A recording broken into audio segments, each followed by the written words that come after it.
people think they know about the Selkie, a seal that takes human form, a tragic love story, done, twisted, but really it depends on what part of the British Isles you live in to how this story plays out. So welcome to Folklore Friday. My name's Heather Salter-purves. I'm a dark sapphic fantasy and folklore author. This is the series where I talk about some amazing and fun folklore creatures from around the British Isles and what we may not fully comprehend about them. So as requested, this is my Selkie episode. So let's dive on in. So imagine that you're on the grey shores of Orkney, Shetland, or the west coast of Ireland. All the places that the sea doesn't feel 100% separate from the land, but it feels like it's waiting, beckoning. So depending on the Isles and where you're standing, you're actually telling three completely different Selkie creatures. So let's talk about Auckland, the Orkney or the Shetland Selkie.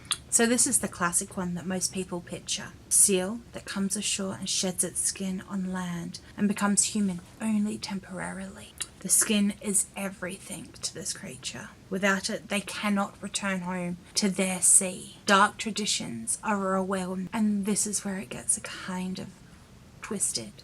So men in the Shetland and Orkney traditions would steal the seal skin, trapping them on land, forcing these Selkie women to become their wives. She would be a really good wife, gentle, loving, always watching the shore, always having that longing, kind of broken, eerie stare. Even leaving if she ever was to find her skin, she would leave every time without hesitation, with no looking back, returning to what was her place. She would leave even the children she had bared behind. The sea calls something louder than a maternal instinct. The key to the Shetland Selkie is that she was never really yours. That she was just, but there's slight differences. So if we come back down onto the Scottish mainland, they're different, slightly less romantic and tragic in their beings, but more about the consequences. The Selkie can be found of the souls of drowned humans, trapped in the seal form. That sad, longing look we have when we see seals. Is it someone reaching out, begging to be freed from their trapped prison? Which reframes everything, doesn't it? They're not magical creatures visiting our world. They were us. They were lost, and they're just trying to come home. Therefore, harming seals held real superstitious weight, as you may be hurting a person lost. Fishermen who treated seals cruelly would find their luck turning. Boats floundered, nets pulled up empty. The sea remembers and won't allow the brutality to continue. So let's jump across to the Emerald Isles now, to the Irish Róin. This is where it gets really interesting, because the Irish version is distinct enough that's almost a different creature entirely. But is it? So the Róin is less romantic, and the captivity angle is more about the families and the clans, something more ancient and woven within it. Róin are said to have had human families from both above and below the water's edges.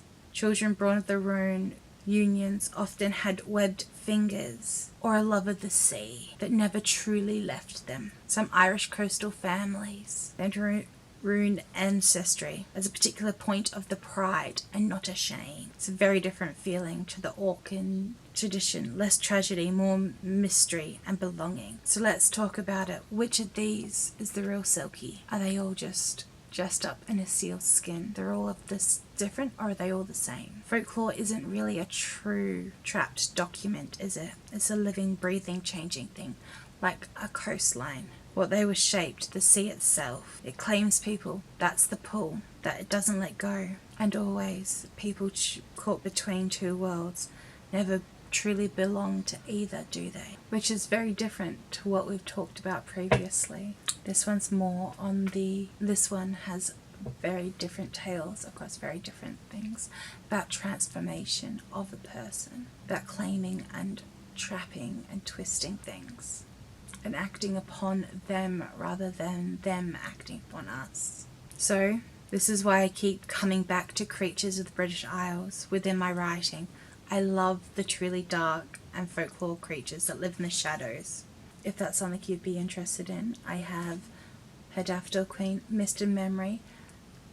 I will be doing more of these wonderful things, such as the Nukalavine, some very truly spooky and truly devastating creature, brutal, vicious, and not to be bargained with, which then will lead on to a variety of different things, all to do with the Wild Hunt as well.